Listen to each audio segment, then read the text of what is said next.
या वो कमीशंस जो कंज्यूमर्स के राइट्स का अगर एक्सप्लॉयटेशन होता है तो कहाँ पे कंज्यूमर्स अपील कर सकते हैं। तो इसके लिए 3 लेवल्स पे या ट्राई स्टेप सिस्टम ऑर्गेनाइज किया गया है इंडिया में। First district forum, second state commission और third national commission. District forum हम सैटरडे को कर चुके हैं, तो आज हम स्टार्ट करते हैं स्टेट कमीशन। कि डिस्ट्रिक्ट फॉर्म में जो डिसीजंस होता है उस डिसीजन से अगर कंज्यूमर या फिर जो सेलर है विक्रेता अगर नहीं उसको ठीक मानते हैं तब भी स्टेट कमीशन में अपील की जा सकती है। तो फर्स्ट ऑफ ऑल है कि स्टेट कमीशन का कंपोजिशन कैसे होता है, स्टेट कमीशन की रचना कैसे होती है। तो स्टेट कमीशन में भी 3 सदस्य होते हैं डिस्ट्रिक्ट फॉर्म की तरह ही। एक अध्यक्ष होता है और 2 अन्य सदस्य होते हैं। इसका जो अध्यक्ष होता है स्टेट कमीशन का वो हाई कोर्ट का या तो जज रह चुका है या फिर रिसेंटली है, उसे भी नियुक्त किया जा सकता है। साथ ही साथ जो स्टेट कमीशन के अध्यक्ष की नियुक्ति में उस हाई कोर्ट का जो चीफ जस्टिस होता है, स्टेट का हाई कोर्ट, जैसे हरियाणा में स्टेट कमीशन को अपॉइंट करना है तो हरियाणा के हाई कोर्ट का जो चीफ जस्टिस है उसकी सलाह से ही उस अध्यक्ष की नियुक्ति की जाएगी। और वो अध्यक्ष स्टेट हाई कोर्ट का जज हो भी सकता है कि रिसेंटली भी हो, उनमें से भी किसी को नियुक्त किया जा सकता है या फिर रिटायर्ड जजेस। नेक्स्ट है क्या क्वालिफिकेशंस होनी चाहिए 2 अन्य सदस्यों के लिए। तो 2 अन्य सदस्य जो होंगे वो किसी भी सार्वजनिक महत्व के स्थान पर पद पर ख्याति प्राप्त कि फेमस पर्सन होना चाहिए और उसे अपने फील्ड से रिलेटेड 10 वर्ष का अनुभव होना चाहिए। सेकंड मोस्ट इंपोर्टेंट चीज, 2 अन्य सदस्यों में एक फीमेल अवश्य होगी। और फिर 2002 के अमेंडमेंट में कि सारी वही सेम कंडीशंस है जो डिस्ट्रिक्ट फॉर्म में थी। 2002 के अमेंडमेंट में इनकी एज लिमिट भी कर दी गई है कि मिनिमम एज 35 होनी चाहिए, 35 से कम नहीं होने चाहिए। साथ ही साथ किसी एफिलेटेड यूनिवर्सिटी से इन्हें ग्रेजुएट जरूर कर रखी। नेक्स्ट है कि अपॉइंटमेंट की उसके साथ साथ दिया गया है कि इनकी पद से हटाया जा सकता है। तो हाँ, सुप्रीम कोर्ट के जज के परामर्श के आधार पर अगर वो अपने कार्य करने के अयोग्य है तो राज्यपाल उन्हें हटा सकता है या राज्य सरकार उनकी योग्यताएं और अयोग्यताएं निर्धारित कर सकती है। फिर अपॉइंटमेंट कि जो ये अध्यक्ष है या फिर 2 अन्य सदस्य होते हैं इनकी अपॉइंटमेंट कैसे की जाती है। तो अन्य सदस्यों की अपॉइंटमेंट में एक चयन समिति का गठन किया जाता है, सिलेक्शन कमीशन बनाया जाता है जिस सिलेक्शन कमीशन में 3 मेंबर होते हैं। फर्स्ट तो होता है खुद स्टेट कमीशन का अध्यक्ष, सेकंड होता है स्टेट का जो कानून विभाग है उसका सचिव, और थर्ड होता है स्टेट के कंज्यूमर से रिलेटेड प्रोविजंस की देखभाल करने वाले डिपार्टमेंट का सचिव। तो इन तीनों एक कमेटी बनाई जाती है इन तीनों सदस्यों की, और वही कमेटी स्टेट कमीशन के 2 अन्य सदस्यों का चुनाव करती है। नेक्स्ट है कि इनका टेन्योर कितना होता है। तो जैसे कि डिस्ट्रिक्ट फॉर्म का टेन्योर होता था 5 इयर्स या 65 इयर्स, लेकिन स्टेट कमीशन का टेन्योर टाइम पीरियड होता है 5 इयर्स या 67 इयर्स की एज लिमिट 2 इयर्स ज्यादा दी गई है, लेकिन इयर्स की काउंट वही 5 इयर्स दी गई है। नेक्स्ट है सैलरी अलाउंस और सर्विस कंडीशन। तो salary allowance service condition state government ही फिक्स करती है इनका, और इनकी सैलरी अकाउंट की सारी हाई कोर्ट के दूसरे जजेस के इक्विवेलेंट। अब है कि ज्यूरिडिक्शंस की इनके अधिकार क्षेत्र में क्या आता है। फर्स्ट ऑफ ऑल है प्रारंभिक अधिकार क्षेत्र। प्रारंभिक अधिकार क्षेत्र स्टेट कमीशन का क्या है कि 20 लाख से अधिक और 1 करोड़ तक के मूल्य के जो भी मामले आते हैं उनकी सुनवाई स्टेट कमीशन कर सकता है। और इस जैसे कि डिस्ट्रिक्ट फॉर्म कर सकता था 20 लाख तक की, तो 20 लाख से और 1 करोड़ तक की स्टेट कमीशन कर सकता है, और वो डिस्ट्रिक्ट फॉर्म से उस चीज का रिकॉर्ड भी मांग सकता है। नेक्स्ट है अपीलेंट ज्यूरिडिक्शन। क्या है कि अगर कंज्यूमर डिस्ट्रिक्ट फॉर्म के डिसीजन से सहमत नहीं है तो वो स्टेट कमीशन में अपील कर सकता है। इस अपील के लिए एक निर्धारित कोई सीमा निश्चित नहीं की गई है, जैसे डिस्ट्रिक्ट फॉर्म में 30 डेज की गई थी, कोई निर्धारित सीमा नहीं है। सिर्फ स्टेट कमीशन उस अपील को 90 डेज के अंदर अंदर सुनवाई करने या निर्णय करने का कार्य करेगा कि वो उसे एक्सेप्ट कर रहा है या नहीं, और इसी 90 डेज की अवधि के दौरान उसे उस समस्या का, विवाद का निपटारा करना हो। अगर देरी होती है किसी कारण से तो उसे रिटर्न, स्टेट गवर्नमेंट को रिटर्न एफिडेविट्स देने पड़ेंगे किस वजह से देरी। नेक्स्ट है प्रोसीड्यूर ऑफ स्टेट कमीशन की स्टेट कमीशन काम कैसे करता है। तो फर्स्ट, स्टेट कमीशन 20 लाख से लेके 1 करोड़ तक के मुद्दों को सुलझा सकता है। सेकंड, डिस्ट्रिक्ट फॉर्म का अगर किसी डिसीजन से सहमत नहीं है कंज्यूमर तो यहाँ अपील की जा सकती है। और जब यहाँ अपील की जाती है स्टेट कमीशन में, तो स्टेट कमीशन एक नॉन मिलिट्री जुडिशरी सिस्टम की तरह काम करता है, कि एक सिविल कोर्ट की तरह काम करता है। और स्टेट कमीशन के आदेश जो दिए हैं स्टेट कमीशन ने, अगर उसकी अवहेलना की जाती है कंज्यूमर के द्वारा या सेलर के द्वारा, तो 1 महीने से लेकर 3 महीने तक की सजा भी एक स्टेट कमीशन की कोर्ट दे सकती है। नेक्स्ट है अपील, कि अगर कोई कंज्यूमर स्टेट कमीशन के डिसीजन से भी सेटिस्फाई नहीं है तो वो डिसीजन आने के विदिन 30 डेज नेशनल कमीशन में अपील कर सकता है। लेकिन 30 डेज के साथ 30 डेज के बाद अपील करने का अधिकार उसके पास नहीं है। और सेकंड कंडीशन, उस व्यक्ति की अपील जिसने स्टेट कमीशन के आदेश के अंतर्गत कोई अमाउंट दिया था, कि उसे अमाउंट देना था, कि उसको फाइन किया गया था या किसी भी तरह का कोई भी अनुदान उसे प्राप्त करना था, तो नेशनल कमीशन उसकी अपील को तभी स्वीकार करेगा स्टेट कमीशन के अगेंस्ट, अगर उसने जो अमाउंट पे करना था उसका 50% या 35,000 जो भी इनमें से कम होगा, कि जैसे कि 12,000 है तो 12 का 50 तो और भी कम हुआ ना, कि उसे 6,000 रुपीज या फिर किसी भी अमाउंट का 50% या ज्यादा अमाउंट है उसका 50% बहुत ज्यादा बनता है, तो कंडीशन है 35,000 की। इनमें से जो भी कम राशि है वो उसने जमा करवा रखी हो, अगर जमा नहीं करवा देता है तो नेशनल कमीशन इसकी अपील एक्सेप्ट नहीं करे। अब है नेशनल कमीशन। तो नेशनल कमीशन क्या है? नेशनल कमीशन भी कंज्यूमर प्रोटेक्शन एक्ट 1986 के द्वारा एस्टेब्लिश किया गया था। इसकी सदस्य संख्या 5 है। डिस्ट्रिक्ट फॉर्म, स्टेट कमीशन दोनों की 3 थी, लेकिन नेशनल कमीशन की 5 है, जिनमें 1 अध्यक्ष और 4 अन्य सदस्य होते हैं। अध्यक्ष की नियुक्ति सुप्रीम कोर्ट का जज करता है, चीफ जस्टिस की सहमति पे होता है। वो रिटायर्ड जज भी हो सकता है या रिसेंटली सुप्रीम कोर्ट का जज है वो भी हो सकता है। बाकी 4 सदस्य वही हैं जो किसी ख्याति प्राप्त क्षेत्र में प्रसिद्धि प्राप्त हो उन्हें, चाहे वो फाइनेंस हो, उद्योग धंधे हो, सार्वजनिक सेवा हो, और उससे संबंधित उन्हें व्यापक अनुभव हो। और इन 4 सदस्यों में महिला सदस्यों की संख्या एक ही है, एक ही डिस्ट्रिक्ट फॉर्म में है, एक ही स्टेट कमीशन में है, एक ही नेशनल कमीशन में है। एज लिमिट 35 ईयर्स से कम नहीं होना चाहिए, और किसी भी एफिलेटेड यूनिवर्सिटी से उसे ग्रेजुएशन की डिग्री उसके पास होनी चाहिए। इसके साथ साथ स्टेट कमीशन का सदस्य बनने के लिए अयोग्य होंगे अगर डिस्ट्रिक्ट फॉर्म और स्टेट कमीशन। नेशनल कमीशन का मेंबर वो नहीं बन सकता जो डिस्ट्रिक्ट फॉर्म या स्टेट कमीशन के लिए अयोग्य घोषित कर दिया गया हो।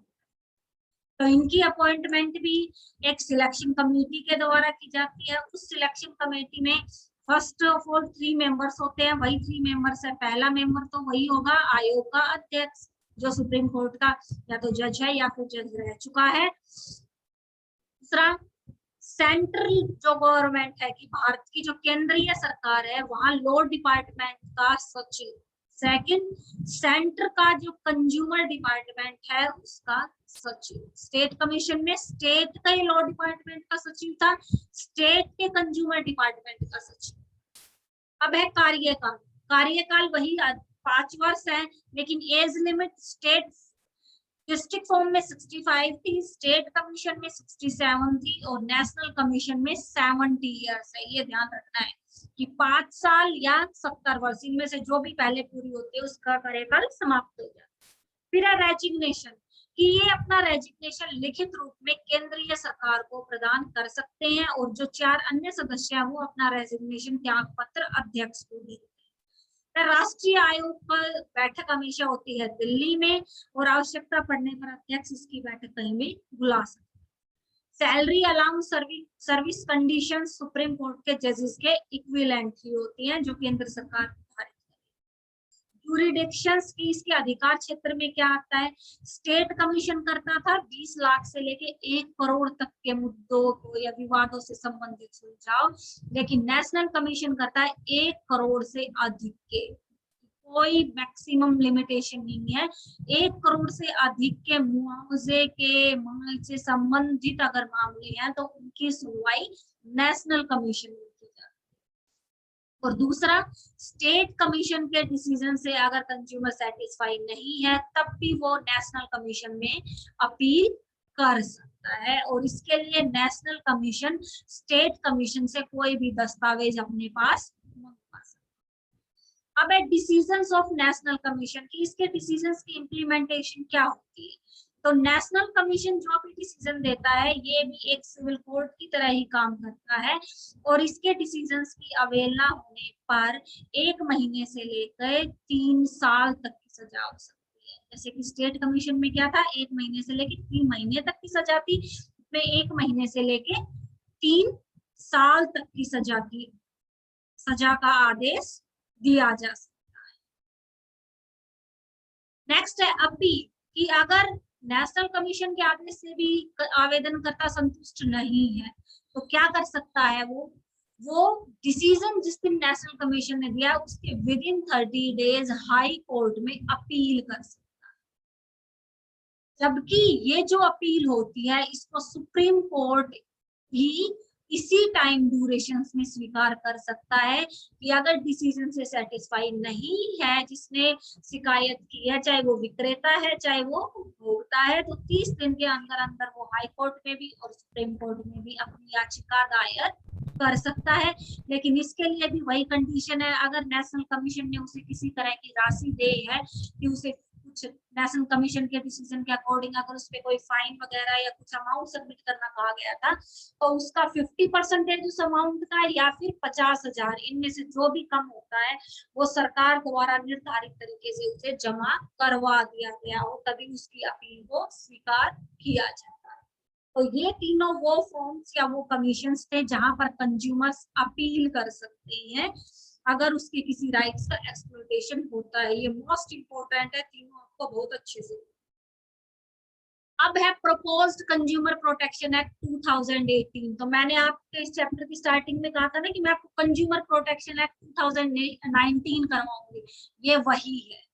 आपकी बुक में लेटेस्ट नहीं है, इसमें प्रपोज्ड लिखा हुआ है कि ये 2018 में लोकसभा में प्रस्ताव रखा गया था कंज्यूमर प्रोटेक्शन का, जो जुलाई 2019 में पारित हुआ था, और इसे 2019 का ही कंज्यूमर प्रोटेक्शन एक्ट बोला जाता है क्योंकि ये पास हुआ था या राष्ट्रपति ने साइन किए थे जुलाई 2019 में। अगर 19 आ जाता है तो और आएगा 19 ही अगर पूछा जाएगा तो आपको वो लिखना है। ये सारा सेम एज इट इज प्रावधान है, सारी चीजें वही। तो सरकार के द्वारा 5 जनवरी 2018 को लोकसभा में ये कंज्यूमर प्रोटेक्शन एक्ट पेश किया गया था, जो कंज्यूमर प्रोटेक्शन एक्ट 1986 का ही संशोधित स्वरूप का अमेंडमेंट फॉर्मेशन थी कि उसी में कुछ संशोधन किया गया और ये अगस्त सितंबर 2018 में राज्यसभा में पहुंचा था। राज्यसभा ने दोबारा से लोकसभा को रिटर्न कर दिया था, इसे लोकसभा ने पुनः पारित करके इसको भेजा था। जनवरी में राष्ट्रपति के पास गया था, जुलाई 2019 में राष्ट्रपति ने इसको अपनी सहमति दे दी थी और अब इसे जाना जाता है कंज्यूमर प्रोटेक्शन एक्ट 2019। आपकी बुक में प्रपोज्ड इसीलिए लिखा हुआ है क्योंकि जब तक ये इस बुक में पब्लिश किया गया तब तक ये कानून नहीं बना था, सिर्फ एक विधेयक के रूप में प्रस्तुत किया था, लेकिन अब ये कानून बन चुका है। तो ये एक्ट क्या कहता है कि ये एक्ट ये मानता है कि नेशनल कमीशन जो है, जहां आवेदक अपनी अपील डालते हैं या फिर अलग अलग स्टेट्स के जितने भी स्टेट कमीशन है वहां पर बहुत सारे पेंडिंग है, बहुत सारी एप्लीकेशंस पेंडिंग में पड़ी हैं, बहुत ही ज्यादा। और आजकल ग्लोबलाइजेशन के पीरियड में एक शॉपकीपर का और एक कंज्यूमर के रिलेशंस भी चेंज हो रहे हैं। आजकल हम online shopping, telemarketing, e commerce या कैशलेस पेमेंट, ये सारी चीजें यूज करते हैं। उसी वजह से जो कंज्यूमर प्रोटेक्शन एक्ट चलता आ रहा था, अब उसमें कुछ संशोधन करने की जरूरत थी, क्योंकि सिचुएशंस या खरीदारी के तरीके ही बदल रहे थे, मार्केटिंग के तरीके बदल रहे थे, व्यापार के तरीके बदल रहे थे। आजकल क्रिप्टो करेंसी की बात की जाती है, पेपरलेस करेंसी की बात की जाती है। तो कंज्यूमर प्रोटेक्शन एक्ट 2019 क्या है कि इसका मेन फोकस था कंज्यूमर्स के राइट को प्रिजर्व करना, उन्हें संरक्षण देना। इसीलिए इस एक्ट की सबसे बड़ी चीज है, इस एक्ट ने एक सेंट्रल कंज्यूमर प्रोटेक्शन कमीशन बनाने की बात की गई और वो कमीशन आगे डिटेल से दिया हुआ है, जिसके अंतर्गत कंज्यूमर्स के राइट्स ही प्रोटेक्ट नहीं रहेंगे, बल्कि किसी भी एजेंसी या किसी भी कंपनी के द्वारा जो भी प्रोडक्शन किया जाता है, जो भी चीज प्रोड्यूस की जाती है, प्रोडक्ट जो होता है, उस प्रोडक्ट से अगर कंज्यूमर को चाहे उसका पर्सनल लॉस हुआ है, चाहे प्रॉपर्टी लॉस हुआ है, चाहे फिजिकल मेंटल किसी तरह का भी लॉस होता है, तो पूर्ण जांच की जाएगी, जुर्माना दिया जाएगा और वो चीज भी उसको वापस रिटर्न करके दी जाएगी विद जुर्माना। पहले प्रावधान में ये था या तो उसे उसका हर्जाना मिलेगा या वो चीज उसको बदल कर दी जाएगी। अब उत्पादन की वापसी भी होगी, वापस अगर वो चेंज करके रखना चाहे या लौटाना ही चाहे, साथ ही उसे उसका हर्जाना भी मिलेगा। तो इस एक्ट में प्रमुख चीजें क्या है? फर्स्ट ऑफ ऑल तो इस एक्ट ने डिफाइन किया है कंज्यूमर को, कि कंज्यूमर क्या है, कौन होता है कंज्यूमर। तो कोई भी व्यक्ति जो कोई भी वस्तु या कोई भी सेवा खरीदता है अपने उपयोग के लिए, उसे कंज्यूमर कहा जाता है। वह व्यक्ति कंज्यूमर नहीं होगा जो किसी एक चीज को खरीद कर फिर उसको बेच देता है, उसे कंज्यूमर की श्रेणी में नहीं रखा गया है। इसके अंतर्गत कंज्यूमर का मतलब है कोई भी वस्तु, चाहे सीधे बाजार से, चाहे इंटरनेट से, चाहे टेली शॉपिंग से, चाहे डायरेक्ट मार्केटिंग के द्वारा खरीदी हुई। ये नहीं कि एक व्यक्ति ने एक चीज खरीदी और फिर उसको वो बेच देता है, जिसने बेचा है उसको कोई कमी मिली है वो अपील करता है, तो जिसने बेची है वो उसके अगेंस्ट अपील कर दे जिससे सबसे पहले खरीदी थी, तो वो नहीं कर सकता है, क्योंकि वो कंज्यूमर नहीं है, उसने तो वो चीज खरीद के किसी तीसरे पर्सन को बेच दिया, तो वो थर्ड पर्सन कंज्यूमर। और ये दोनों सेलर की कैटेगरी में आएंगे, दोनों बेचने वाली कैटेगरी। अब है कि कंज्यूमर्स के राइट्स क्या है इस एक्ट के अकॉर्डिंग। तो कंज्यूमर्स के राइट है कि कंज्यूमर को सबसे पहले ये राइट है कि वो जो वस्तु या सेवा उसने प्राप्त की है वो उसके जीवन के लिए अगर हानि पहुंचा रही है तो उसके लिए वो अपील कर सकता है।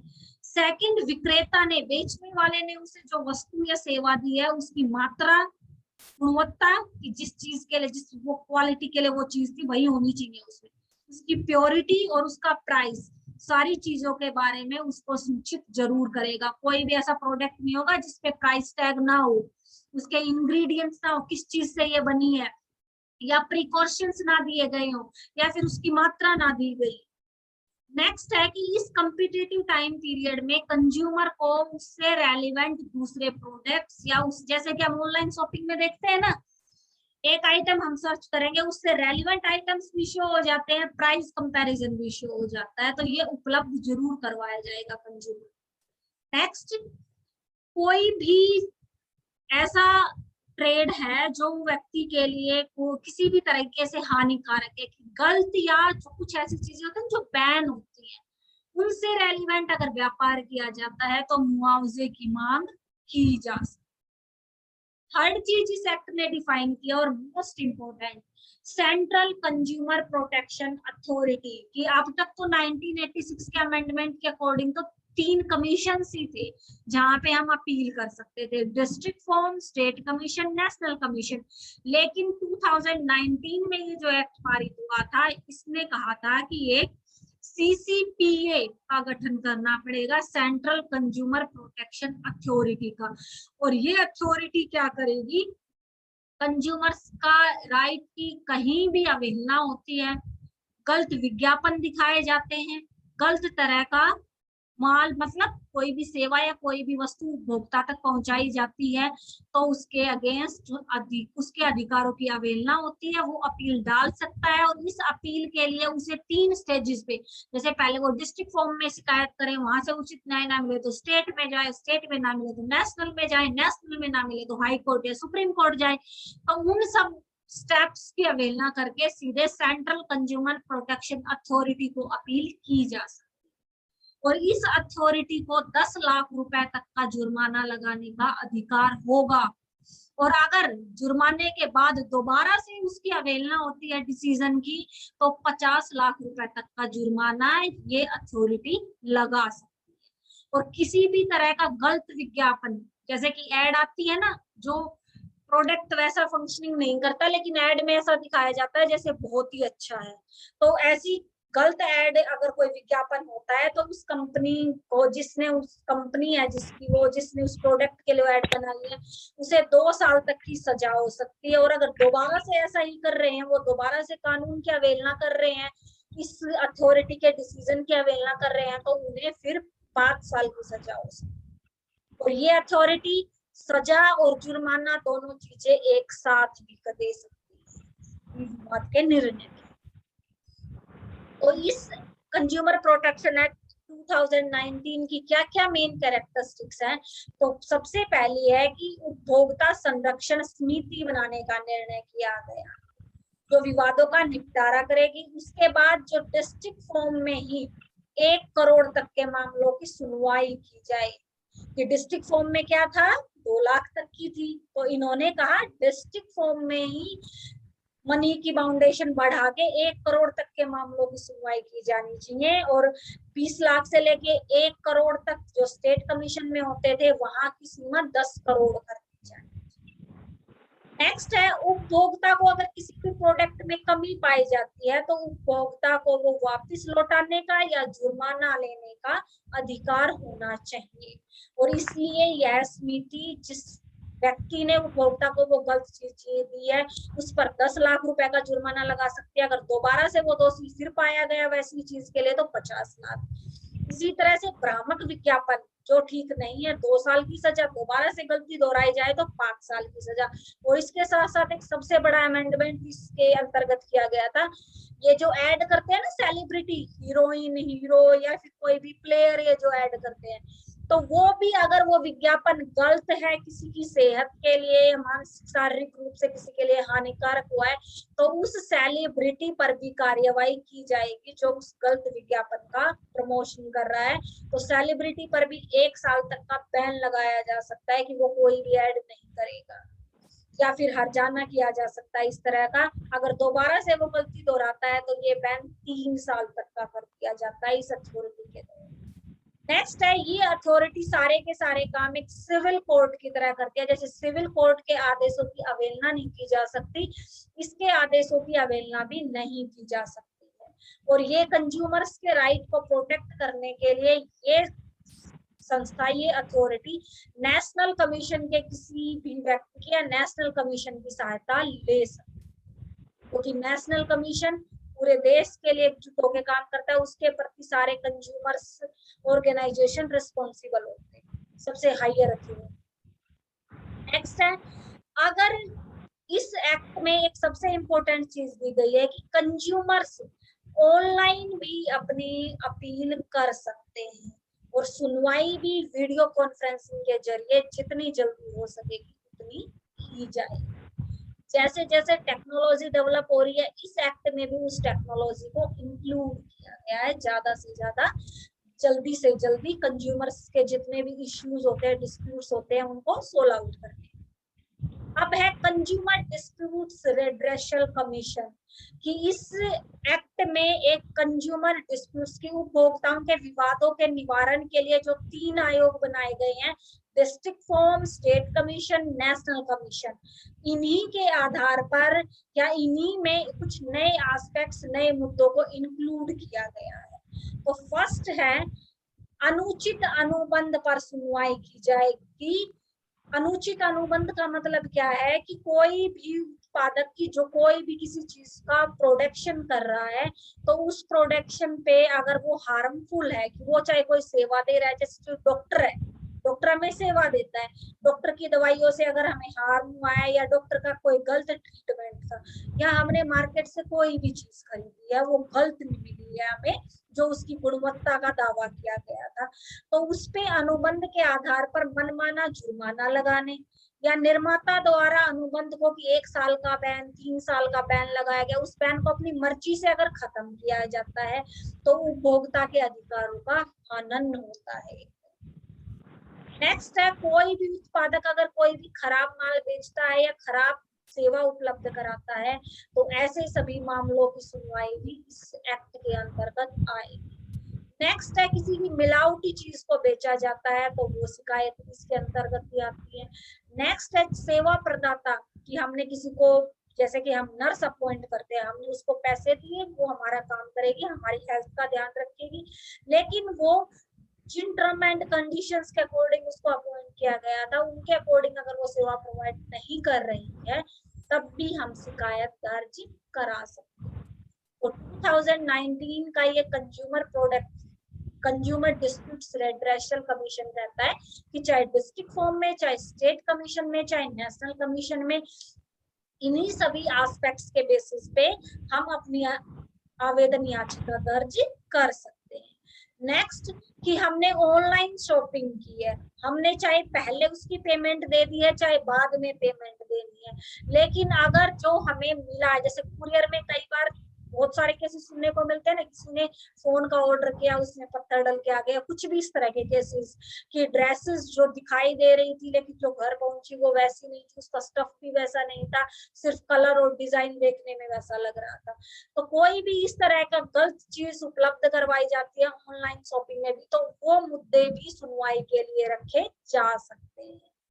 नेक्स्ट है, यदि किसी संस्था द्वारा, संस्था मीन्स जैसे कि ये स्कूल कॉलेजेस, ये भी इसी कैटेगरी में आते हैं, कि अब सेवा से संबंधित या कोई प्राइवेट संस्था होती है, हॉस्पिटल्स वगैरह जैसे अपने होर्डिंग्स लगाते हैं, विज्ञापन लगाते हैं कि हमारे ये सारी सुविधाएं उपलब्ध है, लेकिन उस तरह की सुविधाएं अगर वहां नहीं मिलती हैं, उपभोक्ता जिसने वो पैसे खर्च किए हैं उस सेवा के लिए, अगर वो सेटिस्फाई नहीं है, तब वो इस एक्ट के तहत डिस्ट्रिक्ट फॉर्म में, स्टेट कमीशन में या नेशनल कमीशन में अपील डाल सकता है, सुनवाई के लिए याचिका दायर कर सकता है।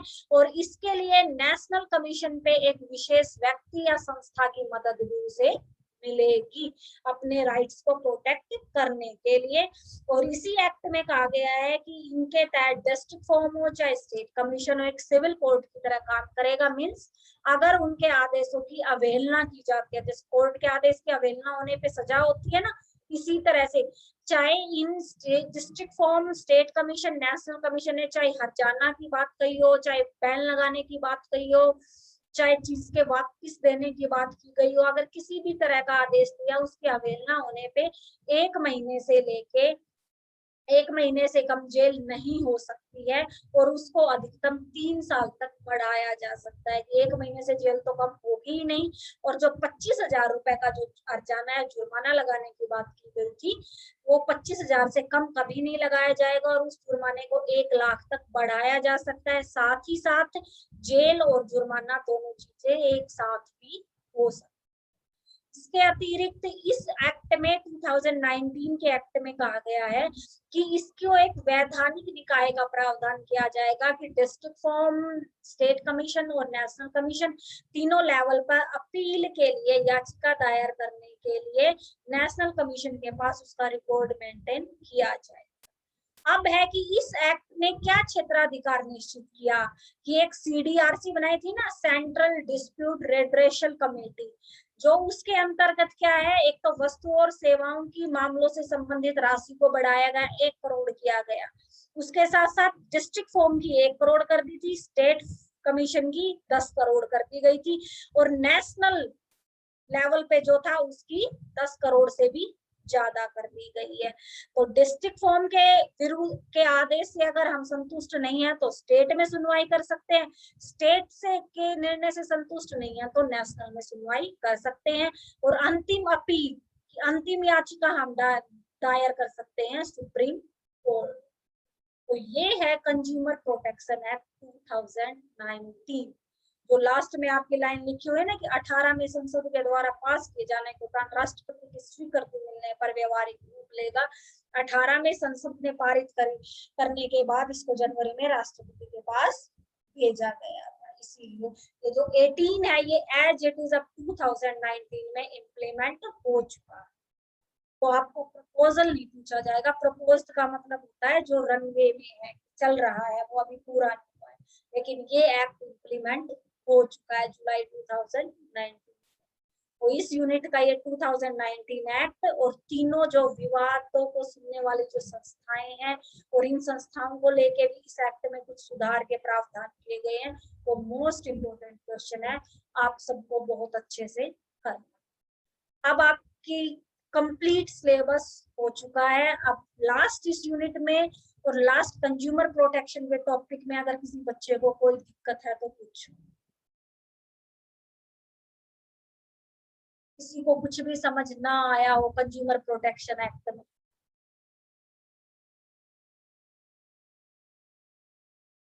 सबको समझ आ गया?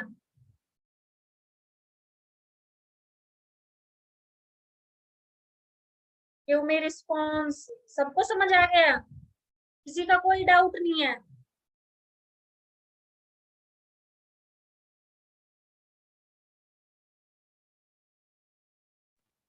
मैम उपभोक्ता संरक्षण के बारे में बताना एक बार मैम। उपभोक्ता संरक्षण के बारे में क्या बेटा, ये पूरा टॉपिक उपभोक्ता संरक्षण के बारे में था। क्या बताऊं उपभोक्ता संरक्षण के बारे में? कौन सी चीज, कहाँ से? मैम उसकी जो ये है ना, उसके अधिकार है मैम, उपभोक्ता के अधिकार, उनके बारे में थोड़ा सा मैम। उपभोक्ता के अधिकार हैं कि अगर वो कोई भी वस्तु या सेवा जिसका मूल्य उसने अदा किया है, अगर वो सही स्वरूप में, सही मात्रा में, सही गुण में उसे प्राप्त नहीं होती है तो वो याचिका दायर कर सकता है। और उसे याचिका दायर करने के लिए त्रिस्तरीय प्रणाली इंडिया में लागू की गई है। सबसे पहले तो वो डिस्ट्रिक्ट फॉर्म में अपील कर सकता है। डिस्ट्रिक्ट फॉर्म के निर्णय से सहमत नहीं है तो स्टेट कमीशन में कर सकता है। स्टेट कमीशन के निर्णय सहमत नहीं है तो नेशनल कमीशन में कर सकता है। अब ये तीनों कैटेगरी में अलग अलग था कि अगर पैसे का कोई मुद्दा है, अगर 20 लाख तक का है तो वो डिस्ट्रिक्ट फॉर्म में ही अपील कर सकता है। लेकिन 2019 के एक्ट में संशोधित कर दिया गया है, 1 करोड़ तक के मुद्दे डिस्ट्रिक्ट फॉर्म में हो सकते हैं, 10 करोड़ तक के स्टेट कमीशन में और उससे ऊपर के नेशनल कमीशन में हो सकते हैं। अगर इन तीनों पे ही वो सेटिस्फाई नहीं होता है कि मुझे न्याय नहीं मिला, तो वो हाई लास्ट अथॉरिटी है, वो सुप्रीम कोर्ट में जा सकता है। डिसीजन के विद इन 30 डेज में अपील डाल सकता है सुप्रीम कोर्ट। तो अगर उसे किसी चीज का गलत, कोई चीज उसने ऑर्डर की, चाहे वो ऑनलाइन ऑर्डर की, ऑर्डर कुछ किया है लेकिन मिला उसे गलत प्रोडक्ट है, या फिर मात्रा में कमी हो, उसने कोई चीज खरीदी, उसको खरा के उसने तोला मापा, वो कम मिली है, या फिर जो उसको गारंटी कार्ड नहीं मिला किसी चीज का, या फिर वो किसी चीज को खरीदता है तो उसे कंपैरेटिवली दूसरे सिमिलर प्रोडक्ट्स का प्राइस भी पता होना चाहिए।